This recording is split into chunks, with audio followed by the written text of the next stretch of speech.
আসসালামু আলাইকুম সবাইকে। আশা করছি তোমরা যে যেখান থেকে ভিডিওটা দেখছো সবাই ভালো আছো এবং সুস্থ আছো এবং তোমাদের পড়াশোনার প্রিপারেশনও বেস্ট চলছে। তো আজকের এই ভিডিওতে আমি তোমাদেরকে ইংলিশ ফার্স্ট পেপারের লেসন 1 যেটা হচ্ছে মিস্টার মতি বাই রাহাত দাবি। এটার ১ম ক্লাস আজকে এবং আজকের ক্লাসে হচ্ছে আমি তোমাদেরকে এই প্যাসেজটা পড়াবো।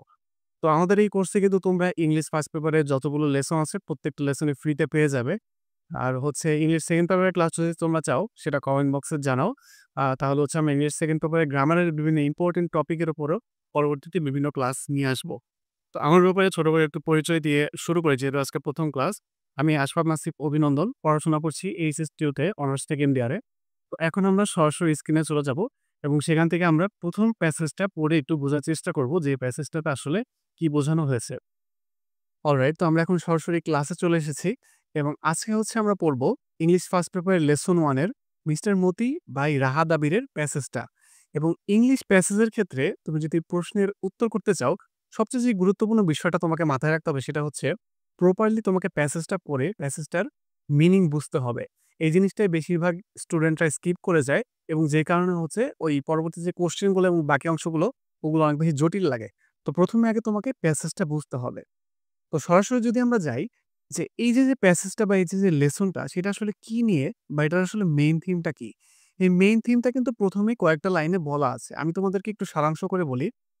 এই প্যাসেজটা হচ্ছে মূলত সোসাইটিতে যে বিভিন্ন মানুষ থাকে তাদেরকে আসলে মূলত ২ টা জিনিস বিভক্ত করে। একটা হচ্ছে ইকোনমি বা অর্থনীতি এবং আরেকটা হচ্ছে এডুকেশন। এই ২ টা জিনিস মানে অর্থনীতি এবং শিক্ষা হচ্ছে সমাজের বিভিন্ন স্তরের মানুষদেরকে আলাদা করে। এখানে দেখো সেগ্রিগেট একটা ওয়ার্ড আছে, এটা মানে হচ্ছে বিভাজন করা। এবং মিস্টার মতি একটা গল্প যেটা হচ্ছে একজন বাংলাদেশী রাইটারের লেখা রাহা দাবির এবং এই গল্পটার মাধ্যমেই অনেক কিছু উপলব্ধি আসলে আসে।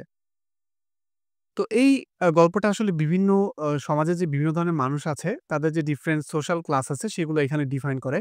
এবং আরেকটা গুরুত্বপূর্ণ বিষয় যেটা এই গল্পের মাধ্যমে ফুটে উঠেছে সেটা হচ্ছে মানুষের সাথে যে পশু-পাখির বা হিউম্যান ওয়ার্ল্ড এর সাথে যে পশু-পাখিদের জগতের যে একটা সম্পর্ক, একটা আন্তঃসম্পর্ক, এই ২ টা যে রিলেটেড বা কানেক্টেড মানুষ এবং পশু-পাখি সেটা ওই গল্পের মাধ্যমে ফুটে উঠেছে। তো সরাসরি আমরা এখন প্যাসেজে চলে যাব এবং হচ্ছে প্যাসেজটা বোঝার চেষ্টা করব পড়ে।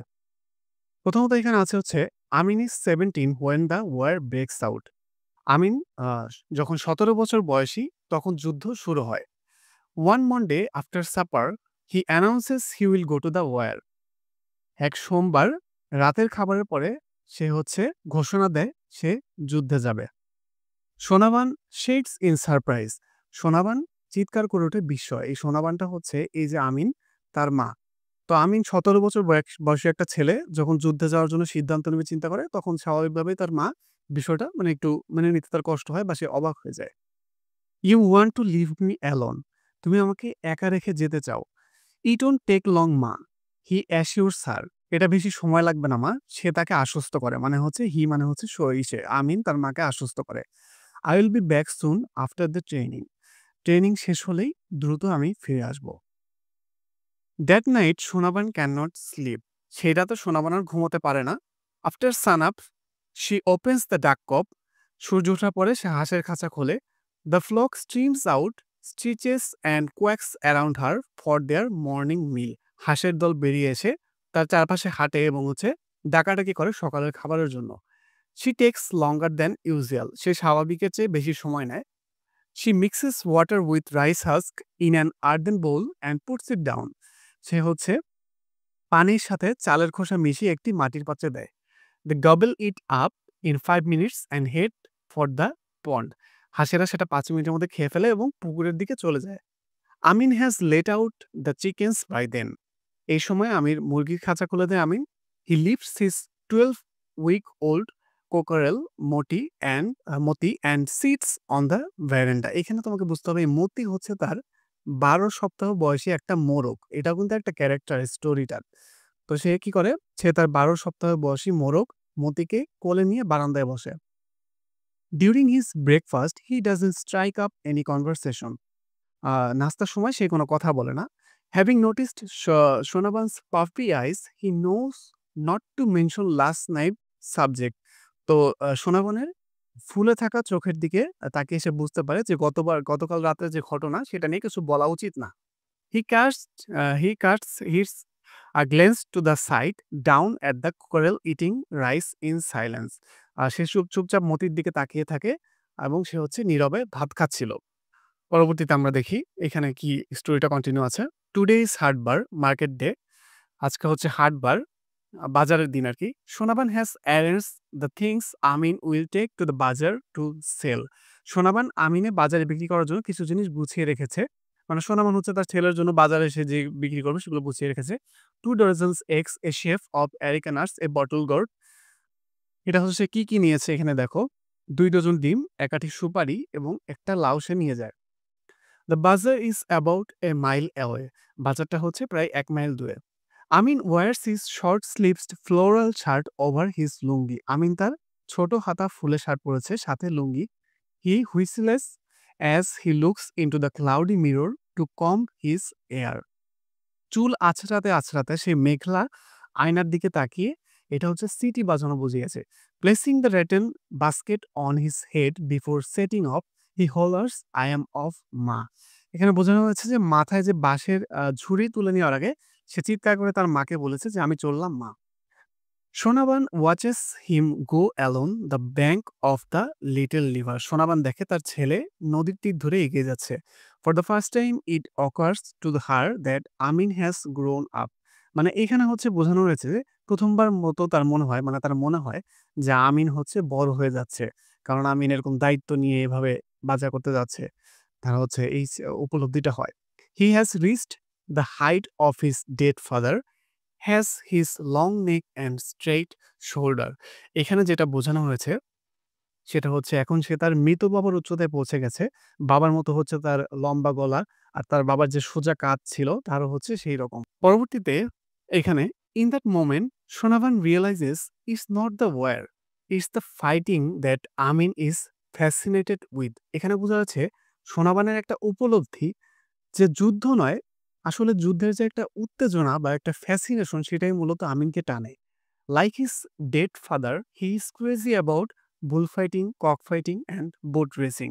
মানে আমিনের যে বাবা যে হচ্ছে মারা গিয়েছে তার বাবার মতোই সে ষাঁড়ের লড়াই, মোরগের লড়াই আর নৌকা বাইচের প্রতি তার একটা অ্যাফেকশন বা সে হচ্ছে এগুলোর প্রতি পাগল। The same stubbornness flows in his blood. মানে সে এক ধরনের একগুঁমি তার রক্তেও বইছে। once he's decided on something, nothing can stop it. সে যখন একটা সিদ্ধান্ত নেয় কিছুই তাকে আর থামাতে পারে না। Her little son, now a man. তার ছোট ছেলে এখন একজন পুরুষ।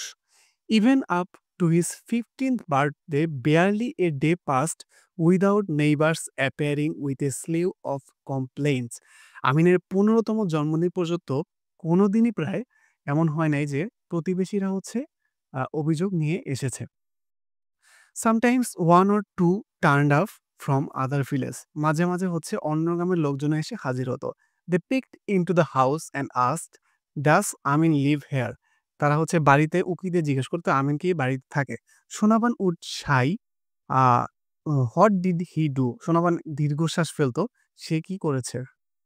Your son stole my date juice. তোমার ছেলে আমার খেজুরের রস চুরি করেছে।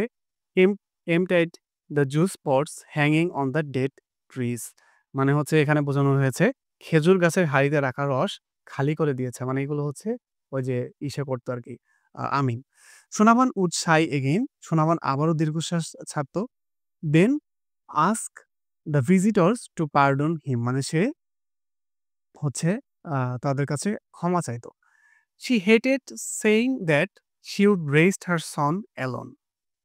এবং হচ্ছে সে বলতো না যে সে একা তার ছেলেকে বড় করেছে। If she could spare them, she would bring a dozen egg and hand them to the visitor. Please take this for your children. যদি সম্ভব হতো সে অর্ধেক ডজন ডিম দিয়ে লোকটাকে সন্তুষ্ট করত, যে দয়া করে বলতো হচ্ছে যে এগুলো তাদের সন্তানদের জন্য নিয়ে যেতে।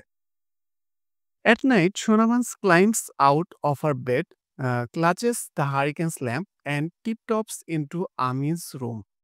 তো রাতে সোনাবান বিছানা ছেড়ে উঠে হারিকেন বাতি হাতে নিয়ে আমিনের ঘরে যায়। She stands by his bed, looks at her sleeping son. সে হচ্ছে বিছানার পাশে দাঁড়িয়ে তার ঘুমন্ত ছেলের দিকে তাকিয়ে থাকে। He snores like his father. মানে সে এখানে snores বলতে হচ্ছে যে বাবার মতো নাক ডাকে। He has her light skin and button nose.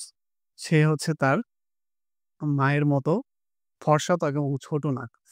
তো হচ্ছে মানে এখানে হার বলতে হচ্ছে এখানে তার মায়ের মতো এই বৈশিষ্ট্যটা হচ্ছে তার মায়ের মতো লাইট স্কিন এবং হচ্ছে button nose. She touches his cheek. সে তার আ চ সোনাবান তার হচ্ছে গাল ছুঁয়ে দেয়। হিজ ব্রড ফরহেড এবং তার কপালে হচ্ছে হাত রাখে। She suppresses a desire to lie beside him. সে ইচ্ছা করে হচ্ছে ছেলের পাশে শুয়ে পড়তে। Like the old days when she slept curling her baby. এখানে আসলে একটা ইমোশনাল সেন্টিমেন্ট বোঝানো হয়েছে যে আগের দিনের মতো যখন সে হচ্ছে ছোট ছিল, ওই আমিনকে হচ্ছে জড়িয়ে ধরে ঘুমিয়ে থাকতো। এটা হচ্ছে তার মার ইচ্ছে হয়। পরবর্তীতে a warning comes from old chowkidar's young wife. পুরনো চৌকিদারের স্ত্রী তাকে সাবধান করে দেয়। Watch your rooster, she threatens. সে হচ্ছে তোমার মোরগটাকে সাবধান করো। সে হচ্ছে তাকে হুমকি দেয়। I don't want him in my house again. আমি আমার আর বাসায় তাকে আর চাই না। এটা হচ্ছে চৌকিদারের স্ত্রী তাকে বলে আরকি হুমকি দিয়ে।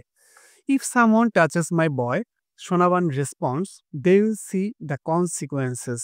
তো এখানে সোনাবান একটু হুঁশিয়ার দিয়ে বলে, কেউ যদি আমার ছেলেকে আঘাত করে, এখানে কিন্তু তার নিজের ছেলের সমতুল্য করা হয়েছে মোরগটাকে। এটা একটা গুরুত্বপূর্ণ পয়েন্ট যে এই যে মোরগটার প্রতি তার ভালোবাসা এতটাই সে নিজের সন্তান তুল্য তাকে হচ্ছে দেখে। তো এখানে সে বলে, কেউ যদি আমার ছেলেকে আঘাত করে তার ফল ভালো হবে না। সোনাবান হুঁশিয়ার দিয়ে বলে। ওকে? তো she grounds Moti for an entire day.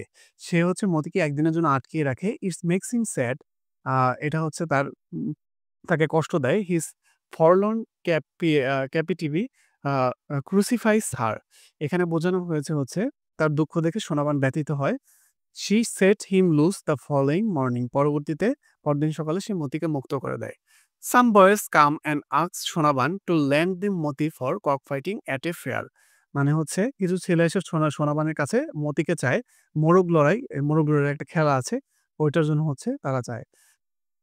এরকম কি বলে। এই যে এটা হচ্ছে তাদের বিনিময়ে সে টাকা দিবে। They are happy to pay. এখানে বলা হয়েছে, Never she tells him he is my son. তো আ মতিটা হচ্ছে এখানে মানা করে দেয়, সোনামন হচ্ছে মানা করে দেয় এবং বলে যে, "ও আমার সন্তান।" মানে এ হচ্ছে সন্তানের সাথে তাকে সমতুল্য করে। Monday dawns without মতিস crowing. তারপরে হচ্ছে সোমবার সকাল হয় কিন্তু মতি আর ডাকে না। His cold body is resting on its right side. এখানে হচ্ছে মতির ঠান্ডা শরীরটা একপাশে শুয়ে আছে। আ lying against the basket, eyes closed, his kingly head down. এখানে মতির আসলে মৃত্যুকে বোঝানো হয়েছে এখানে। এখানে বলা হয়েছে যে সোমবার সকালে মতি আর ডাকছে না। মতির ঠান্ডা শরীরটা একপাশে শুয়ে আছে। ঝুড়ির পাশে চোখ বন্ধ এবং তার যে মাথাটা এখানে একটা রাজকীয় মাথা বোঝানো হয়েছে মোরগের, সেটা হচ্ছে নিচে নামানো। With মতিস basket in her lap, Sonaban is motionless. মতির ঝুড়িকে কোলে নিয়ে সোনাবান মানে নিশ্চলভাবে মানে অসাড় হয়ে যায় সে। মানে যেহেতু তার সন্তান তুল্য ছিল মোরগটা, এটার তার মৃত্যুতে তার যে এফেক্টটা পড়েছে সেটা এখানে বোঝানো হয়েছে। সে অসাড় হয়ে যায়। She puts Moti to rest beside her husband's grave. এখানে মতির প্রতি তার কতটা ভালোবাসা, সে মতিকে তার স্বামীর কবরের পাশে এখানে সমাধিস্থ করে। She shies clothes across the empty yard, step onto an empty veranda, crawls into an empty home and sit on the edge of an empty bed. সে মতিকে তার স্বামীর কবরে সমাধিস্থ করে সে একটা দীর্ঘশ্বাস ফেলে এবং খালি উঠোন পার হয়ে খালি বারান্দায় পা রাখে এবং খালি বাড়িতে ঢুকে মানে খালি বিছানার মানে এখানে আসলে তার যে অনুপস্থিতি, এখানে যে তার যে একটা মানে এম্পটিনেস এটা হচ্ছে এখানে বোঝানো হয়েছে। Another morning breaks, noon and afternoon come and go. The birds in the copse quack and crow. No one lets them out for the first time. Sonaman's door do not open. এখানে আসলে বোঝানো হয়েছে যে আরেকটা সকাল আসে, দুপুর আর বিকেল কেটে যায়। হাঁস মুরগিরা হচ্ছে খাঁচায় ডাকাডাকি করে, কিন্তু কেউ তাদের ছাড়ে না। প্রথমবারের মতো সোনাবনের দরজা আর কেউ খোলে না। তো এইখানে মূলত এটাই হচ্ছে এটার লেসনটা ছিল। এই লেসনটা পড়লে তোমরা হচ্ছে বুঝতে পারবে যে এখানে মূলত এই যে একটা মানে মানুষের সাথে যে পশু-পাখির যে একটা নিজের সন্তানের মতো করে যে দেখতো সোনাবান, এইটার যে সম্পর্কটা এইটা হচ্ছে মূলত এখানে বোঝানো হয়েছে। তো এই প্যাসেজটা আমরা টোটালি পড়লাম। তোমরা এটা পুরোপুরিভাবে পড়বে এবং পুরোপুরিভাবে পড়ে যদি তোমরা বুঝতে পারো, তাহলে হচ্ছে তোমরা প্রপারলি এটা আইডিয়াটা পাবে। তো এর পরবর্তীতে আমরা যদি যাই যে এখানে আমি হচ্ছে তোমাদের এই যে একটা স্লাইডের মধ্যে একটু দিয়ে দিয়েছি আরকি। এটার যে মিনিংটা যেটা আমি তোমাদের ১ম এ বলে দিয়েছি। এই স্লাইডটা তোমরা পেয়ে যাবে আমাদের Facebook পেজ এবং Facebook গ্রুপের লিংক ডেসক্রিপশন বক্সে দেওয়া থাকবে। তোমরা সেখান থেকে জয়েন হয়ে নিবে। সেখানে তোমরা এগুলো আমাদের Facebook গ্রুপে হচ্ছে স্টাডি ম্যাটেরিয়াল গুলো, স্লাইড-টাইড এগুলো পেয়ে যাবে। তো সেগুলো তোমরা একটু চেক করে নিবে এখানে মিনিংটা। এছাড়াও আমি এই স্লাইডটাতে হচ্ছে কিছু গুরুত্বপূর্ণ ভোকাবুলারি দিয়েছি। যেমন হচ্ছে এগুলোর মধ্যে দেখো একটু নতুন কিছু শব্দ আছে যেগুলো তোমরা জেনে রাখলে ভালো হবে। যেমন সেগ্রিগেট মানে হচ্ছে আলাদা করা, বিভাজন করা। ১ম এ যে কথাটা বলেছিলাম যে অর্থনীতি এবং শিক্ষা হচ্ছে সমাজের বিভিন্ন স্তরের মানুষের মধ্যে বিভাজন করে সেটা হচ্ছে। এখানে এমন কিছু ওয়ার্ড আমি দিয়ে দিয়েছি যেগুলো হচ্ছে তোমাদের পড়লে কাজে লাগবে এই ভোকাবুলারি গুলো। এখানে আছে হচ্ছে শেক মানে চিৎকার করা। এছাড়া এখানে যে গভর্ন আছে এটার মানে হচ্ছে গলাধঃকরণ করা। তারপর হচ্ছে ভেরেন্ডা মানে বারান্দা। এগুলো তোমরা একটু পড়ে নিবে। যেগুলো হচ্ছে তোমরা খুব বেশি নেই এখানে। এগুলো জাস্ট তোমাদের একটু প্র্যাকটিসের জন্য আমি দিয়ে দিয়েছি। তোমরা জাস্ট এই স্লাইডটা থেকে এগুলোকে পড়ে নিবে। তো এর পরবর্তীতে আমাদের আজকের ক্লাসটা মূলত এ পর্যন্তই ছিল। তোমাদের সবাইকে অসংখ্য ধন্যবাদ ক্লাসটা দেখার জন্য। এবং এই ক্লাসে মূলত তোমাদেরকে প্যাসেজটা বুঝালাম। লাইন বাই লাইন বুঝিয়ে দিলাম। এছাড়াও তোমরা হচ্ছে নিজেরা একবার করে প্যাসেজটা একটু পড়বে এবং তোমরা আরো ভালোভাবে বুঝতে পারবে এবং এই প্যাসেজটার যে ডিপনেসটা মানে এটা দিয়ে আসলে যে একটা হিউম্যান সেন্টিমেন্ট বোঝানো হয়েছে, আরো যে বিষয়গুলো বোঝানো হয়েছে, সেই জিনিসগুলো তোমরা বুঝতে পারবে। তো তোমাদের আজকের ক্লাসের তোমরা এটা হোম টাস্ক বলতে পারো বা হোমওয়ার্ক বলতে পারো। হোমওয়ার্ক হচ্ছে প্যাসেজটা তোমরা ভালোভাবে পড়ো। প্যাসেজটা পড়ে বুঝো এবং এই স্লাইডে যে ভোকাবুলারি গুলো আছে সেগুলো তোমরা একটু দেখো। এগুলো এই শব্দগুলো কিছু শব্দ নতুন লাগতে পারে। এগুলোর মিনিং গুলো দেখো। এগুলো তোমরা একটু পড়ো। আর হচ্ছে প্যাসেজটার মিনিংটা রিয়ালাইজ করো। তো এর পরবর্তী ক্লাসে এই প্যাসেজের বা এই লেসনের যে অন্যান্য অংশগুলো আছে সেগুলো নিয়ে কথা বলব। তো যারা হচ্ছে ভিডিওটা দেখলে সবাইকে অসংখ্য ধন্যবাদ। ভিডিওটা অবশ্যই তোমার ফ্রেন্ডদের সাথে কিন্তু শেয়ার করে দাও। আমরা কিন্তু প্রত্যেকটা ইংলিশ ক্লাস এভাবে নিয়ে আসবো প্রত্যেকটা লেসন। পরবর্তী ক্লাসগুলো আরো ভালোভাবে নেওয়ার চেষ্টা করব, আরো বেটার ভাবে যাতে তোমরা বুঝতে পারো। আশা করছি ইংলিশ ফার্স্ট পেপারে তোমাদের আর কোনো প্রবলেম হবে না। আর তোমরা চাইলে ইংলিশ সেকেন্ড পেপারেও বিভিন্ন গ্রামার ক্লাস আমি নিয়ে আসবো ইন ফিউচার ইনশাআল্লাহ। তো আজকের ক্লাস দেখার জন্য ধন্যবাদ। সবাই ভালো থাকবে, সুস্থ থাকবে। আল্লাহ হাফেজ।